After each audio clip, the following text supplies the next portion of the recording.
ओम शांति। आज प्यारे मीठे बाबा की मुरली मंथन की डेट है 9 जुलाई 2025। तो आज मीठे बाबा अपने बच्चों से कह रहे हैं, बाबा आए हैं तुम्हें ज्ञान रतन देने। बाबा तुम्हें जो भी सुनाते वो समझाते हैं, यह ज्ञान है। ज्ञान रतन ज्ञान सागर के सिवाय कोई दे नहीं सकता। भगवान हमें ज्ञान रतन देने आए हैं, तो वो जो सुनाते वो समझाते हैं वही सत्य ज्ञान है, जो ज्ञान सागर के सिवाय हमें कोई नहीं दे सकता। क्योंकि आत्मा का ज्ञान है ना, तो परमात्मा ही देंगे। और सुनेगा कौन? आत्मा ही सुनेगी। प्रश्न है, आत्मा की वैल्यू कम होने का मुख्य कारण क्या है? उत्तर, वैल्यू कम होती है खाद पड़ने से। जैसे सोने में खाद डालकर जेवर बनाते हैं तो उसकी वैल्यू कम हो जाती है। ऐसे आत्मा जो सच्चा सोना है, उसमें जब अपवित्रता की खाद पड़ती है तो वैल्यू कम हो जाती है। जैसे कहते हैं ना कि सोने की सोनार तपते सोने को फूंक मारकर सफाई करके फिर आकार देता है, फूंक मारकर ही आकार दे देता है। लेकिन लोहार क्या करता है? तपते लोहे को चोट मारकर आकार देता है। इसका अर्थ है जैसी चीजें, जैसी परिस्थिति, जैसा आकार, वैसा उसे उस समय की जरूरत होगी। जो जैसा है उसको वैसा चीज मिलेगा। अगर कोई सोना है, हाँ, कम उसमें विकार चढ़े हुए तो फूंक मार के साफ हो जाएगी। और अगर जास्ती है, कड़ा संस्कार है, तो उसको तपाना पड़ेगा, संघर्ष से एकदम उबालना पड़ेगा, उसके बाद उसको चोट मारना होगा। तो माया परिस्थिति वही करती है, चोट डाल के उसको आकार देती है, सही रास्ता दिलाती है। तो ये रहस्य है। तो आत्मा की वैल्यू बढ़ जाएगी। ठीक है, अभी तुम्हारी आत्मा और शरीर दोनों याद से वैल्यूबल बन रहे हो। गीत है, यह कौन आया आज सवेरे सवेरे। ओम शांति। मीठे मीठे रूहानी बच्चों प्रति बाबा बैठ समझाते हैं और याद की युक्तियां भी बता रहे हैं। बुद्धि में शिव बाबा याद है ना, सभी लिखेंगे बाबा याद है। अंदर में समझते हो बाबा कुछ बोले, बाबा आते ही है तुम बच्चों को ज्ञान रतन देने। वह ज्ञान का सागर है ना। कहेंगे बच्चे देही अभिमानी हो रहो, बाबा को याद करो, तो यह ज्ञान हुआ। बाबा कहते इस ड्रामा के चक्र को, सीढ़ी को, बाबा को याद करो, यह ज्ञान है। बाबा जो कुछ समझाएंगे उसको ज्ञान कहेंगे। याद की यात्रा पर भी बाबा समझाते हैं। हाँ, लेकिन याद का अक्षर बहुत वैल्यूबल है, नोट करना चाहिए। आत्मा में धारणा होती है, ये शरीर तो ऑर्गन्स है जो विनाश हो जाते हैं। संस्कार अच्छे व बुरे आत्मा में ही भरे जाते हैं। बाबा में भी जो संस्कार भरे हैं सृष्टि के आदि मध्य अंत की नॉलेज के, इसलिए तुमको नॉलेजफुल कहा जाता है। बाबा राइट कर समझाते हैं।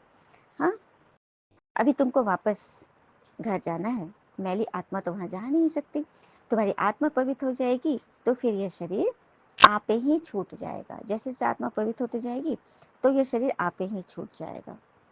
कहते हैं ना कि जिसने दुख को जीता, दुख को जीता और उसे सुख में बदला, जो पीड़ाओं का सम्मान देना अर्थात उसे लेट गो करना सीखेगा, उसे ड्रामा के सीन से हलचल नहीं होगी। जो जितना संघर्ष को पार करेगा हीरो वही बनेगा, और उसे ही तो बाबा ताज पहनाएंगे। सुना, कहते ना जैसा सोना वैसा जेवर। आत्मा सोना तो जेवर भी आपस में बनेगा, वैल्यूबल बनोगे। बाबा ही कहते हैं मामिकम याद करो। श्री कृष्ण तो ऐसे कह न सके क्योंकि वह तो देहधारी है। हुँ? मुझे याद करो कि श्री कृष्ण तो हर युग में है नहीं।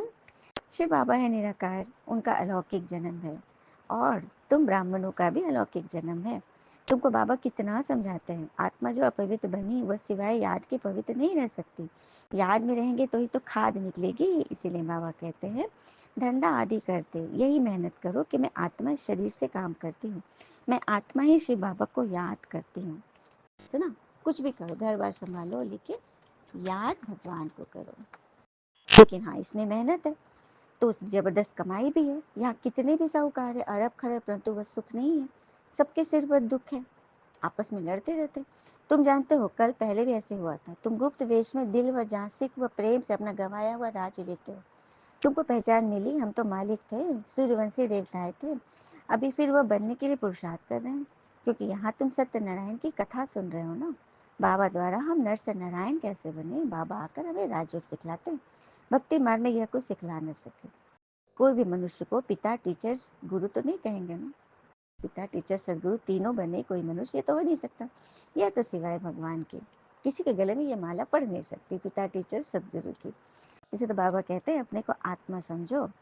आधा कल तो ड्रामा अनुसार देह अभिमान में रहे हो ना, अब देही अभिमानी बनो। तो देह अभिमान, देह भान और देह अभिमानी का कुछ पॉइंट है। कहते हैं ना, देह भान जो होती है वो हल्की लाइट अवस्था की स्थिति होती है, हल्की होती है। जैसे मैं स्त्री पुरुष हो, ये मेरा नाम है, ये मेरा घर है, ये मेरे बच्चे हैं, हाँ, ये सब हो गया आपको देह भान। और देह अभिमानी, ये बहुत खतरनाक स्थिति है। जैसे आप डेंजर वाले रास्ते पे जा रहे हो, आपको दोराहा चौराहा मिला, एक पे डेंजर का साइन है खोपड़ी वाला, और आप उधर ही जा रहे हो, तो ये देह अभिमान वो भारी खतरनाक रास्ते डेंजर की तरफ ले जाने की है। अब इसकी निशानी क्या है, सुनिएगा, दोनों की निशानी। देह भान वाले को कोई बात आई, थोड़ा हिले, फिर वापस ड्रामा के राज को स्वयं से दुरुस्त कर लेते हैं, राज को समझ करके अपने आप को दुरुस्त कर लेते हैं। पर देही अभिमानी वाले में क्रोध आएगा, अपमान की फीलिंग, मान सम्मान की इच्छा, रोना धोना, ये सब जल्दी आएगा। और जाएगा भी कुछ, कैसे जाएगा, कुछ चीजें बस हटेंगी, लेकिन भारी मात्रा में दिमाग पर वो छाप छूट जाएगा। यह है देह अभिमानी की स्थिति। तो ये खतरनाक रास्ता है ना।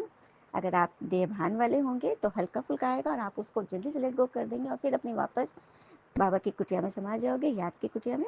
लेकिन अगर देह अभिमान है तो वो आपके दिमाग पे छप जाएगी। अब हम सभी चेकिंग करें कि क्या हमारे में ऐसे गुण हैं। अब समझ में आ गया ना, देह भान और देही अभिमानी। फिर से इसको सुनिएगा, नोट कीजिएगा। ड्रामा अनुसार पुरानी दुनिया को बदल नया बनना है। दुनिया तो एक ही है, हाँ, दुनिया एक ही है, कोई नई दुनिया अलग से नहीं आती है। नई दुनिया में नया भारत था जिसमें देवी देवता थे, कैपिटल भी जानते हो ना, जमुना का कंठा, दिल्ली ही तो राजधानी थी। वहाँ नेचुरल ब्यूटी रहती है, आत्मा पवित्र बन जाती है, तो पवित्र आत्मा को शरीर में पवित्र मिलता है। बाबा कहते हैं मैं आकर तुमको हसीन सो देवी देवता बनाता हूँ। तुम बच्चे अपनी जांच करते रहो, कोई हमारे में अवगुण तो नहीं है, याद में रहते हैं, पढ़ाई भी पढ़नी है, ये है ही बहुत बड़ी पढ़ाई, एक ही पढ़ाई है। उस पढ़ाई में तो कितनी किताबें यदि पढ़ते हैं, लेकिन यहाँ पढ़ाने वाला एक और पढ़ाई भी एक। और ऊंचे ऊंचे से बाबा है, मनुष्य समझते हैं परमात्मा सृष्टि का मालिक है। बाबा समझाते मीठे मीठे बच्चों, मैं सृष्टि का मालिक नहीं हूँ, तुम मालिक बनते हो, फिर राज गवाते हो, फिर बाबा आकर विश्व का राज मालिक बनाते हैं। विश्व इसको ही कहा जाता है।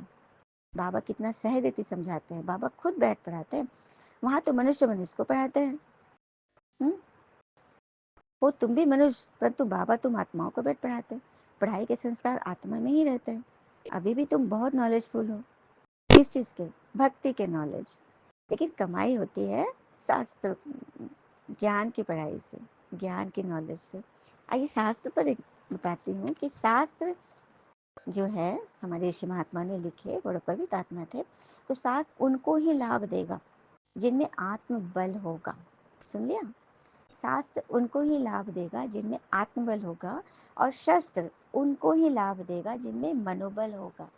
मनोबल ही शस्त्र पकड़े हैं, हाँ, एकदम भयानक हथियार पकड़े हैं, एकदम पावरफुल, लेकिन मनोबल ही नहीं है, डर है, कैसे चलाऊं, क्या करूं, बाप रे इससे गोली लग जाएगी, इससे मर जाएगा, तो फिर वो शस्त्र काम ही नहीं करेगा। ठीक है, सुंदर सी बात है ना। फिर बाबा वही कह रहे हैं कि गफलत में टाइम वेस्ट नहीं करना है, मोस्ट वैल्यूबल टाइम नुकसान हो जाएगा ना, शरीर निर्वाह धंधा आदि भल करो, फिर भी हाथ कार दे और दिल बाबा दे। हाथ काम करे और दिल भगवान के पास है। खुदा दोस्त की कहानी बाबा बताते हैं ना। हुँ? खुदा दोस्त की कहानी पता है, आइए सुनाती हूँ। एक बार एक राजा था, उसे उत्तराधिकारी चाहिए, लेकिन वह सनकी राजा था। वो नगर में घोषणा कर देता है कोई भी युवक को उत्तराधिकारी बनाएगा, लेकिन सिर्फ 1 साल के लिए। हाँ, 1 साल के बाद उसको जंगल में छोड़ देता था, जहाँ हिंसक जंगली जानवर है, ऐसा था। तो 1 साल के राजा बनना, बहुत लोग गरीब लोग हैं, बहुत लोग आ जाते थे। एक युवक आया जिसे खुदा दोस्त की पहचान थी, जो खुदा को अपना दोस्त मानता था, भगवान का सच्चा प्यारा था। तो उसे एक दिन टचिंग हुई कि जाओ तुम राजा बनो। बोले नहीं नहीं मुझे मरना नहीं है। खुदा दोस्त ने बोला कि मैं तुम्हारे साथ हूँ। बोले ठीक है, तो राजा बना और पूरा एकदम खान पान पूरा किया। लेकिन उसने क्या किया, राजा पद पे तो वो तो जो भी कर सकता था, उसने क्या किया, वो जंगल की सफाई करवाना शुरू कर दिया। 1 साल रहना था ना, पूरा सफाई किया, सारे जंगली जानवरों को हटाया, मार गिराया, और वहां से एक रास्ता बनाकर आगे एक महल तैयार कर लिया। क्योंकि राजा है, वो कुछ भी कर सकता है। और जब 1 साल की बारी आई तो राजा ने उसको देश निकाला दे दिया, तो वो अपने उसी रास्ते से चलते हुए अपने महल में पहुंच गया। तो देखा, ऐसे होते हैं खुदा दोस्त। कठिन परिस्थितियों में भी युक्ति दे करके वो आपको बचा लेते हैं। और फिर दूसरा कहानी बाबा ने अलादीन की कहानी, अलादीन और चिराग की कहानी। उसको भी चिराग मिला, ठगा किया, घिसा और जिन हाजिर।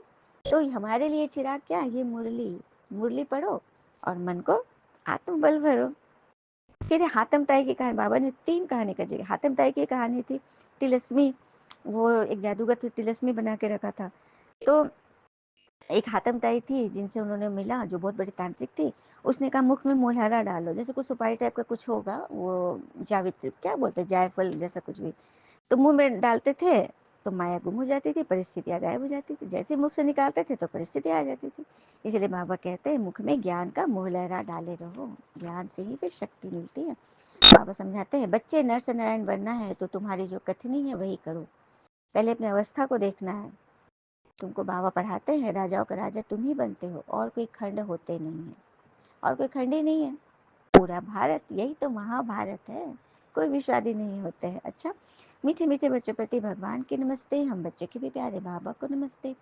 धारणा के लिए मुख्य सार, पहले पॉइंट, बाबा से पूरा वर्षा लेने के लिए जो कथनी हो वही करनी हो, इसका पुरुषार्थ करना है, मोहजीत बनना है। भगवान से पूरा वर्षा लेने के लिए जो कथनी करते हो वही करो, मोहजीत बन जाओ। दूसरी पर सदा याद रहे कि हम शांति के सागर के बच्चे हैं, हमें शांति में रहना है। मुख में ज्ञान का मुरैरा डालो, गफलत में टाइम वेस्ट नहीं करना है।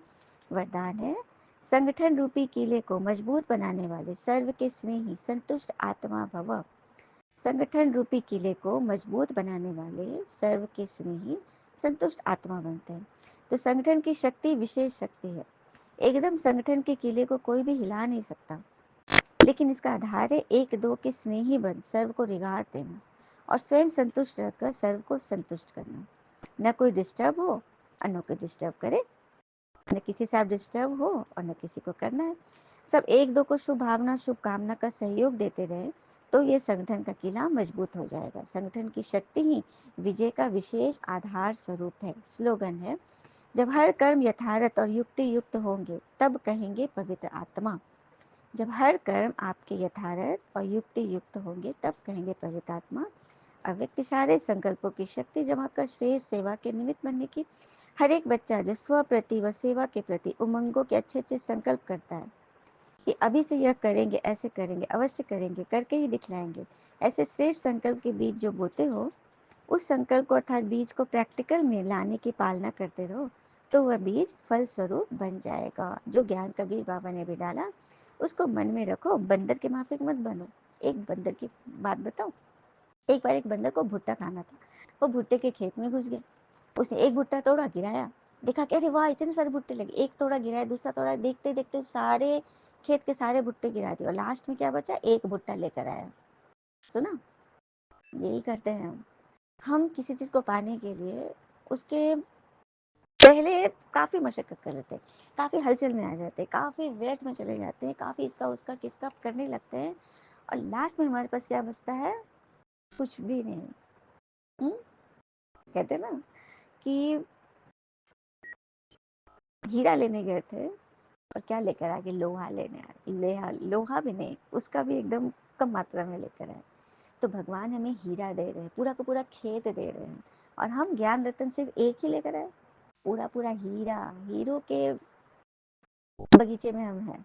ठीक है, तो ये ज्ञान रतन, ये मुरली के इतने सारे हीरे सभी बटोरे, कोई सारे मतलब भुला मत दे, जैसे नष्ट करना था सब भुला मत देना, सिर्फ एक ही ले लेना और वो भी अध कचरा। ठीक है, तो पक्के बनिए, अच्छे बनिए और सपूत बनिए और ज्ञान का धारणाओं का सबूत दीजिए। अच्छा, ओम शांति। शुक्र है बाबा, शुक्र है बाबा के प्यारे प्यारे बच्चे। आप सबका जीवन सदैव सुख शांति समृद्धि सफलता संतुष्टता सदा भरपूर रहे और भरपूर करे। ओम शांति बाबा, ओम शांति।